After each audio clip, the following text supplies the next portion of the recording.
ഇന്ന് നമ്മളുണ്ടല്ലോ നെയ്യപ്പമാണ് ഉണ്ടാക്കണത്. അപ്പോൾ അതിന് മുന്നായിട്ട് നമുക്ക് കുറച്ച് മുളകും തൈ നടാനുണ്ടായിരുന്നു. പിന്നെ കൊള്ളി പറിക്കാനുണ്ടായിരുന്നു. കൊള്ളി പറിക്കാൻ നല്ല ബുദ്ധിമുട്ടുണ്ടായിരുന്നു കേട്ടോ. എന്നിട്ട് ഓരോ വട്ടം അത്ഭുതപ്പെടുത്തുന്ന പോലെ തന്നെ ഈ വട്ടം നമുക്ക് അതേപോലത്തെ കൊള്ളി തന്നെയാണ് കിട്ടിയത്. പിന്നീട് പച്ചരി 4 മണിക്കൂർ കുതിർത്തിയത് നന്നായിട്ട് കഴുകി വാരി എടുത്തിട്ടുണ്ട്. അതിന് ശേഷം റവയുടെ തരി ഉണ്ടല്ലോ അതേപോലെ നമ്മളിത് പൊടിച്ചെടുത്ത് വെക്കുകയാണ്. എന്നിട്ട് ശേഷം നമ്മൾ ശർക്കരപ്പാനിയൊക്കെ ഇതാ തയ്യാറാക്കുന്നുണ്ട്. പിന്നെ അത് മാത്രമല്ല ഇത് ഫുൾ വീഡിയോയും കാര്യങ്ങളൊക്കെ നമ്മുടെ ചാനലിൽ കൊടുത്തിട്ടുണ്ട് കേട്ടോ.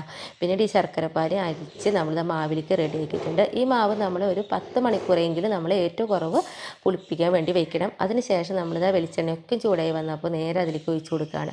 അപ്പോൾ നോക്കി നല്ല വീർത്ത് മുകളിലേക്ക് പൊന്തി വന്നിട്ടുണ്ട്. പിന്നീട് നമ്മൾ കയ്യിലുകൊണ്ട് അതിൻ്റെ മുകളിലേക്ക് ഇങ്ങനെ വെളിച്ചെണ്ണ ഒഴിച്ച് കൊടുത്തുകൊണ്ടേ ഇരിക്കണം കേട്ടോ. കാരണം നമ്മൾ ഫുൾ തീയിൽ പെട്ടെന്ന് വേവിച്ചെടുക്കരുത്. അപ്പോൾ അതിൻ്റെ ഉള്ളൊക്കെ വേവാൻ ഭയങ്കര ബുദ്ധിമുട്ടായിരിക്കും കേട്ടോ.